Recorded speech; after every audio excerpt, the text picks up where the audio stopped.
Wah, kan dari luar tangan. Menjelaskan. Assalamualaikum warahmatullahi wabarakatuh.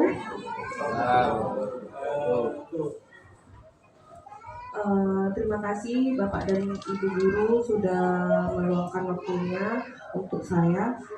Di sini karena kita baru pertama akan membentuk komunitas belajar di SDN Pangarang 5, sebelum saya melanjutkan presentasi saya, apa yang akan saya lakukan di sini di kegiatan komunitas belajar, saya akan jelaskan terlebih dahulu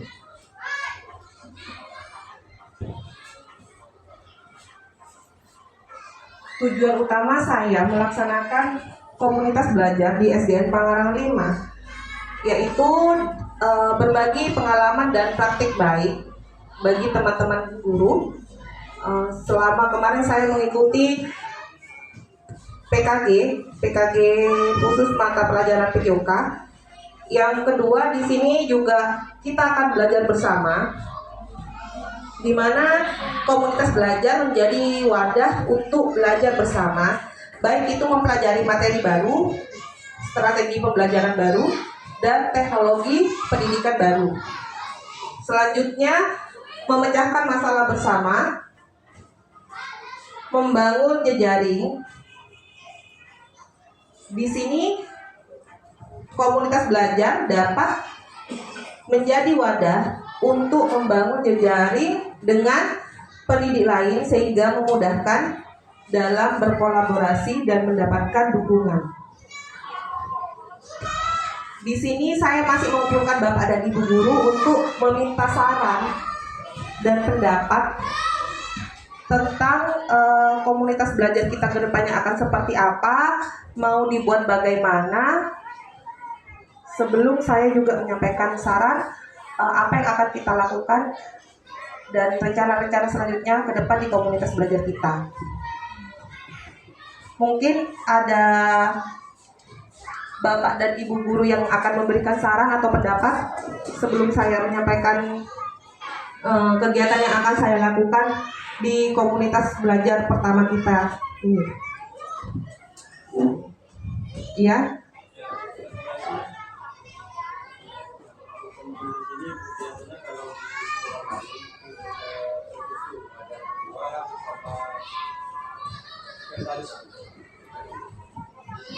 Jadi di sini yang saya tanyakan, kalau di sini tuh sudah terbentuk atau belum? Di sini di Pangarangan 5 ini memang masih belum terbentuk. Makanya saya mengumpulkan Bapak dan Ibu Guru di sini.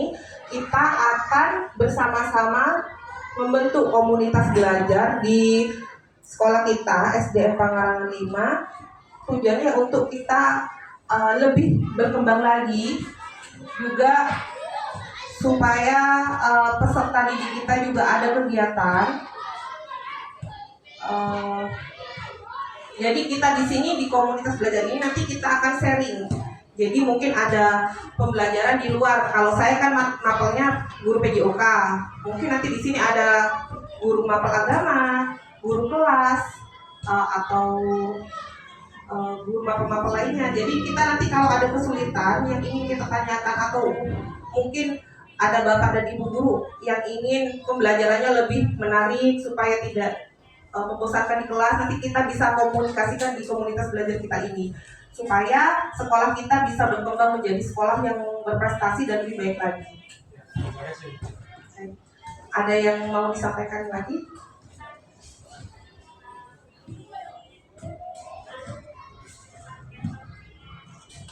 Mungkin dari teman sejawat saya, Bapak Adi, karena kemarin kan beliau CGP, mungkin beliau bisa memberikan saran dan pendapatnya di sini.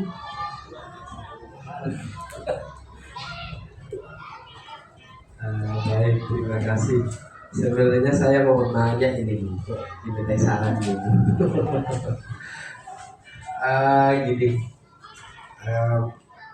saya memang baru di sekolah ini, baru kemarin bulan Juli, dan memang rencana ke depan sebelum ada rencana dari Bu Ayu, saya ingin membuat komunitas belajar. Tambah sekarang Bu Ayu ingin membuat juga, alhamdulillah, jadi bisa berkolaborasi dengan baik ke depan.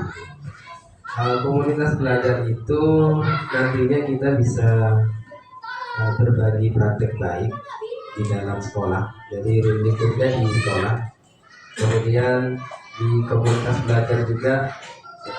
Misalkan ada salah satu teman kita di keluar gitu, keluar sekolah atau di kabupaten atau yang pernah ke Jawa Timur seperti kemarin berfungsi ke tingkat Jawa Timur. Nah, komunitas belajar ini bisa digunakan untuk berbagi hasil yang dari provinsi kemarin, supaya teman-teman juga bisa mengetahui apa sih yang didapat di sana. Jadi intinya berbagi ilmu.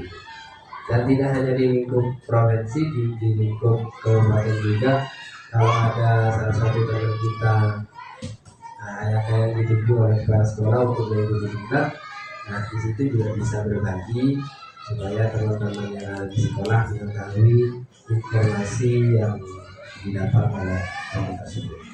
Kemudian di komunitas belajar juga di sini bisa kita sharing-sharing, misalkan proses pembelajaran atau pembuatan modul ajar, ini juga bisa, karena komunitas belajar ini yang dibuat itu harus tersinkron dengan PMM sendiri, jadi resmi, jadi diketahui oleh pusat.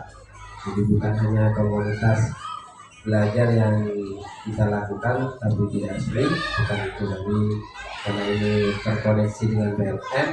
Dan dilihat juga di PMM itu aktivitas sekolah kita. Jadi kalau misalkan komunitas belajar kita itu aktif di dalam PMM, maka ada poin plus kepada lembaga juga. Itu yang saya ketahui. Jadi saya apresiasi, sangat bagus kalau ada rencana ingin membuat komunitas belajar di sekolah ini. Terima kasih. Assalamualaikum warahmatullahi wabarakatuh. Terima kasih kami sampaikan. Mungkin ada lagi?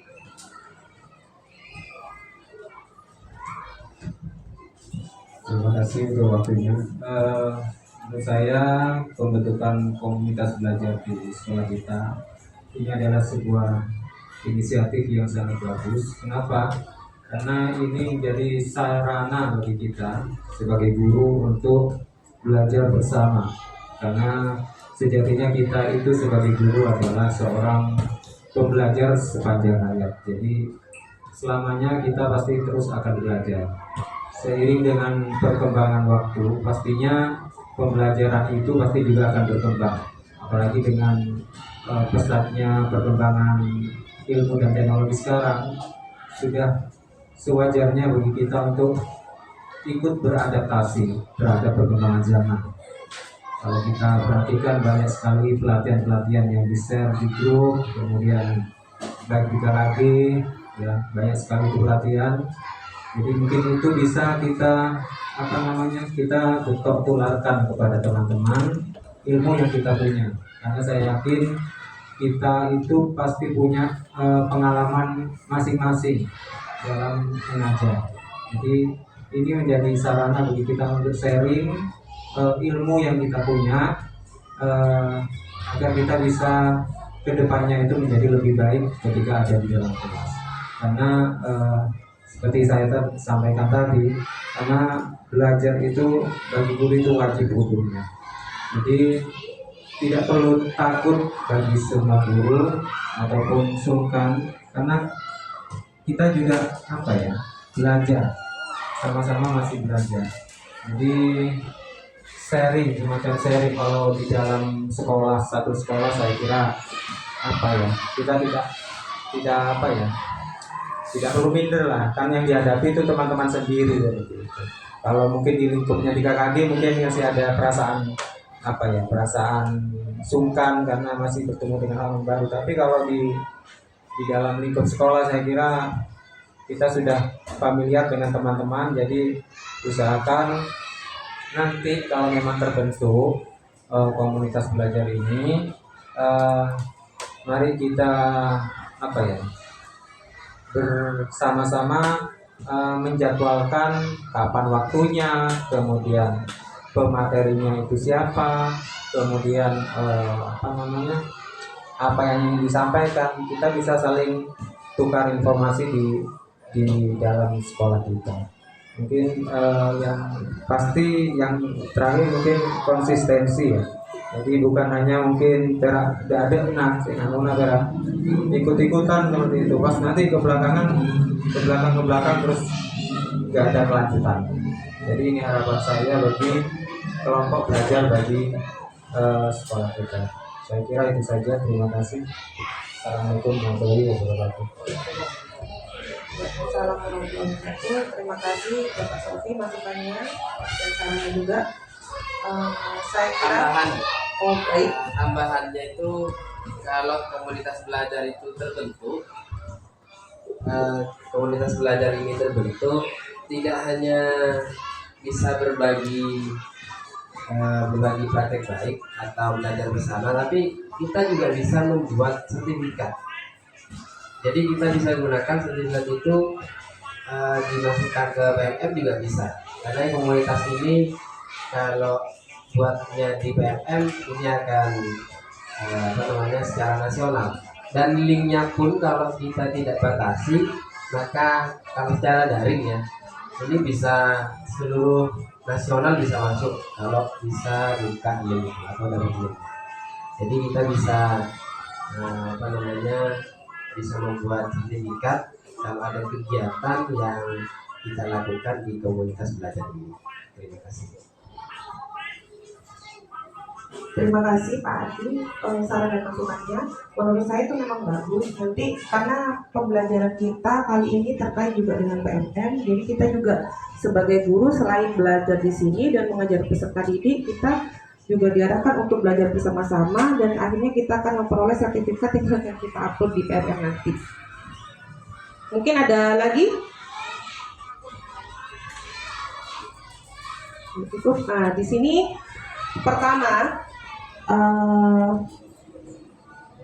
untuk rencana pertama di komunitas belajar ini saya mempunyai rencana. Di sini saya sampaikan dulu kepada Bapak dan Ibu guru, mungkin nanti saya juga minta saran dan masukannya. Saya mulai jelaskan.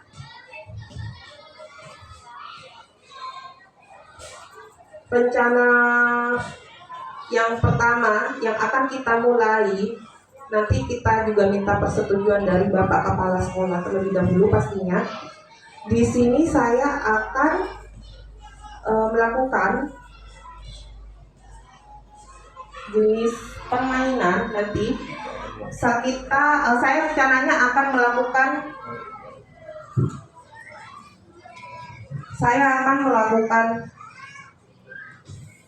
rencana ini rencananya di setiap hari Sabtu.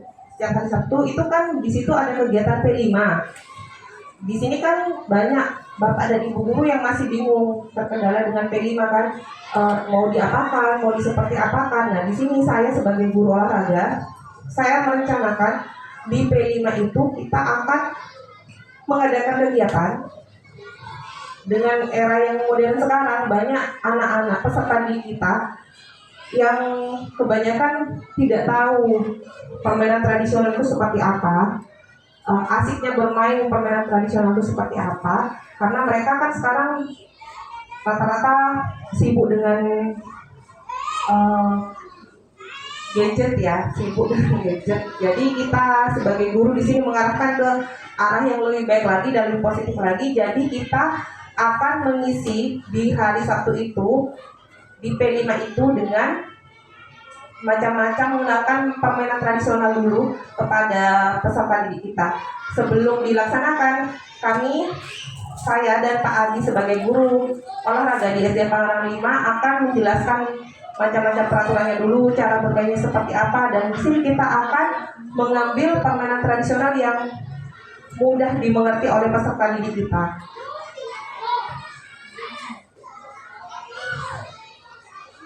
Latar belakangnya dalam era modern ini, gaya hidup yang semakin sedentari dan kecenderungan anak-anak untuk lebih banyak menghabiskan waktu di depan layar telah mengurangi aktivitas fisik mereka. Padahal aktivitas fisik sangat penting untuk tumbuh kembang biak anak dari segi kesehatan fisik maupun mental. Permainan tradisional dengan beragam gerakan yang unik dan menarik menawarkan alternatif yang menyenangkan untuk meningkatkan aktivitas anak.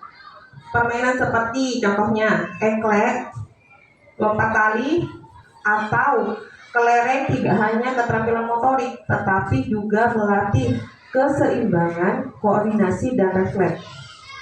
Dengan permainan tradisional ini, suara peserta didik akan sangat nampak ketika mereka mengungkapkan pendapat dan ide-ide mereka tentang permainan tradisional yang ingin mereka mainkan. Sedangkan untuk pilihan, peserta didik diberikan kebebasan untuk memilih permainan tradisional yang sesuai dengan minat dan kemampuan mereka.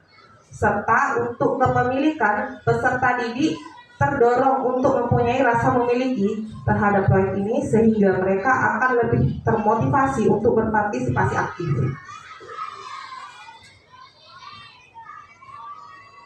Selanjutnya, bermain permainan tradisional ini nantinya dapat menjadi salah satu alternatif pembelajaran berbasis proyek mapel PJOK yang dapat dilaksanakan pada kegiatan kokurikuler.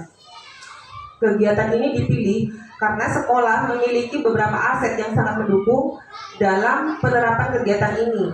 Aset tersebut diantaranya aset manusia, seperti kepala sekolah yang selalu mendukung penerapan praktik baik yang dilakukan oleh guru atau rekan sejawat yang mampu berkolaborasi dengan baik, serta peserta didik yang nantinya akan menerapkan permainan tradisional tersebut. Untuk aset fisik di sini adanya sarana dan prasarana sekolah yang cukup memadai untuk terlaksananya kegiatan ini. Tujuan program ini yang pertama meningkatkan aktivitas fisik, mengembangkan keterampilan motorik, meningkatkan kesehatan mental, mengenalkan nilai-nilai luhur, selanjutnya melestarikan budaya tradisional kita. Capaian, langkah-langkah, dan hasil yang diharapkan. Di sini capaiannya terbentuknya komunitas belajar, pemahaman tentang berbagai jenis permainan tradisional. Jadi kita di sini juga capaiannya nanti akan lebih memahami tentang berbagai jenis permainan tradisional, terutama pada peserta didik kita. Selanjutnya pengembangan sikap sportif dalam kerjasama bermain permainan tradisional, peningkatan keterampilan motorik, keseimbangan, koordinasi, dan refleks. Langkah-langkahnya untuk hari ini, saya terlebih dahulu berkoordinasi dengan Bapak dan Ibu guru semua mapel mata pelajaran di sini, juga dengan rekan sejawat saya.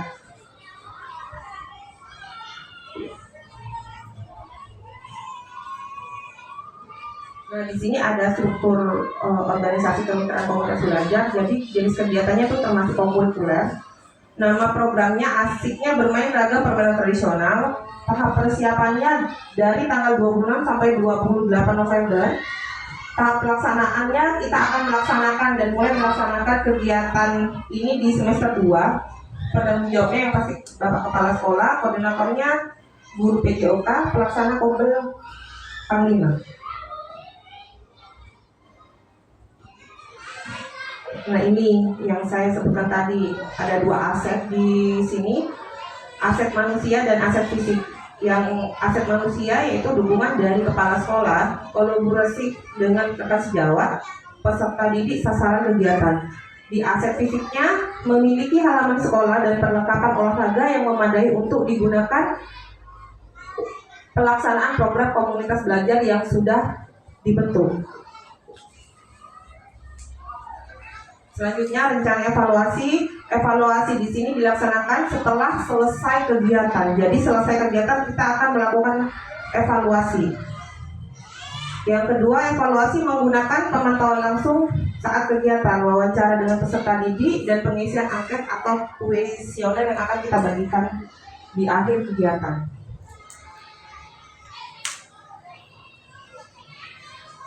Yang terakhir mungkin kemungkinan tantangannya ini mungkin ada jadwal yang kemungkinan tertunda karena bersama dengan kegiatan lain. Selanjutnya tingkat pemahaman peserta didik yang berbeda terkait pengetahuan dan keterampilan permainan tradisional. Nah, jadi itu rencana saya ya untuk pertama kali kegiatan komunitas belajar kita ini. Mungkin ada saran dan masukan lagi dari teman-teman, atau mungkin ada yang mau ditanyakan.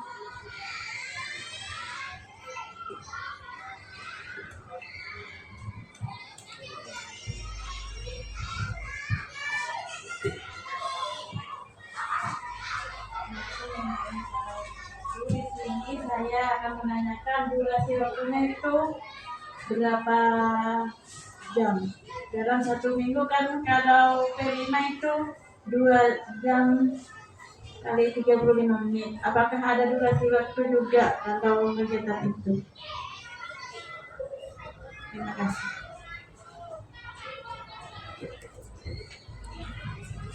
Terima kasih Bu Adi. Di sini yang pertama kata-kata Bu Adi tadi ada durasi kan untuk P5 itu 2 kali 35 2 JP ya. Nanti kita kan sekarang sudah mulai membentuk komunitas belajar. Jadi nanti sebelum melaksanakan pelaksanaan kegiatan ini, kita akan mengumpulkan komunitas belajar kita lagi. Kita akan minta saran dan masukan kepada Bapak dan Ibu guru. Kita maunya durasinya berapa lama atau berapa JP yang akan kita pakai. Jadi seperti itu.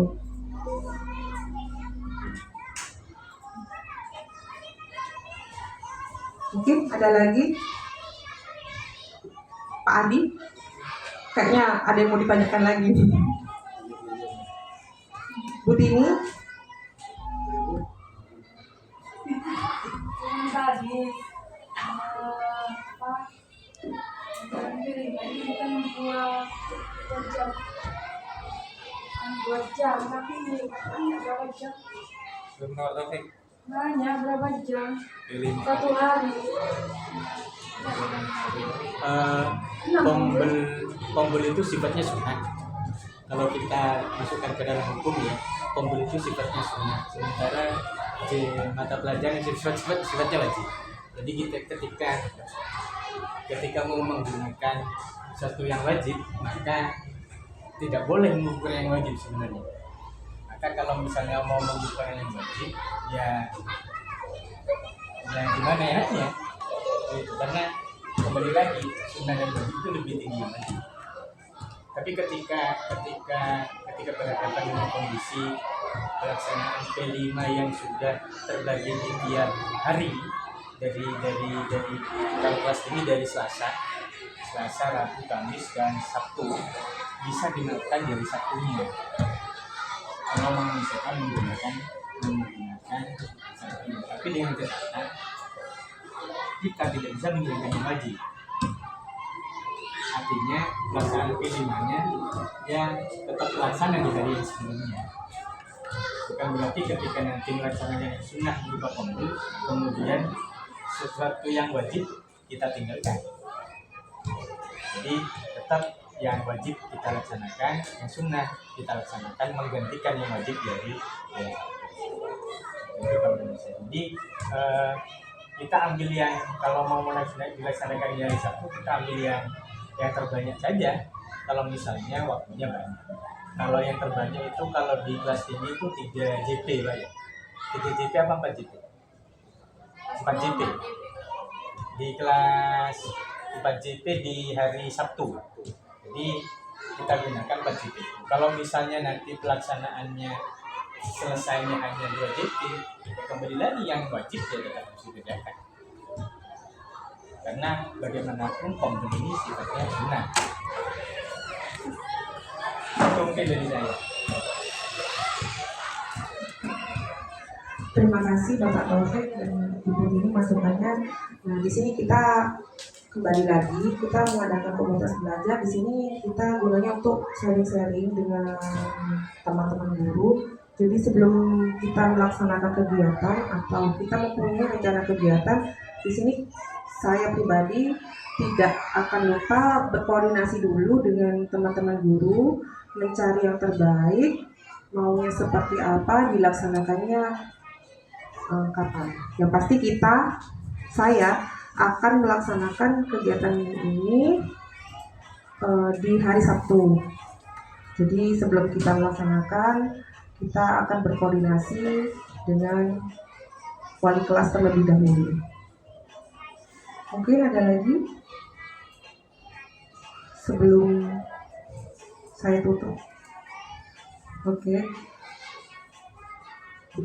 Untuk pelaksanaan kompelnya, kalau itu berkaitan dengan guru, misalkan presentasi atau belajar bersama, itu bisa kita laksanakan setelah jam pelajaran. Jadi setelah anak-anak pulang, misalkan di hari Sabtu, kita laksanakan kompel itu untuk berbagi praktik baik lah gitu. Tapi kalau tujuannya ke siswa, ya otomatis sebelum jam pulang. Jadi seperti yang Pak Taufik tadi bilang, misalkan di hari Sabtu kita hanya membutuhkan 2 JP. Nah, wajibnya kita kerjakan dulu yang siswa, nanti setelah itu baru yang 2 JP itu yang kita lakukan pada siswa yang kompilnya. Jadi itu maksudnya. Atau sebaliknya, bisa yang kompilnya bisa dilaksanakan paginya, 2 JP-nya tetap yang P5 yang kewajiban siswa yang harus dilakukan. Jadi tidak menghilangkan kewajiban siswa yang sudah dilakukan setiap hari Sabtu. Mungkin itu saja.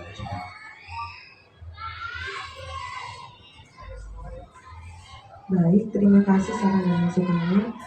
Kesimpulan pada hari ini, yang pertama sebelum saya tutup, jadi kesimpulannya hari ini kita mulai membentuk komunitas belajar di SD Tangerang 5. Selanjutnya di sini dengan adanya komunitas belajar ini nanti kita bisa sharing-sharing, bisa bertukar ilmu antar guru. Juga di sini akan nantinya akan memperoleh hasil yang baik, juga bisa meningkatkan minat dan bakat peserta didik terutama di prestasi mereka, sehingga sekolah kita akan lebih banyak dikenal lagi dengan masyarakat luar. Mungkin itu saja yang bisa saya sampaikan pada hari ini. Selebihnya kalau ada kesalahan atau kekurangan, saya mohon maaf. Terima kasih. Wassalamualaikum warahmatullahi wabarakatuh.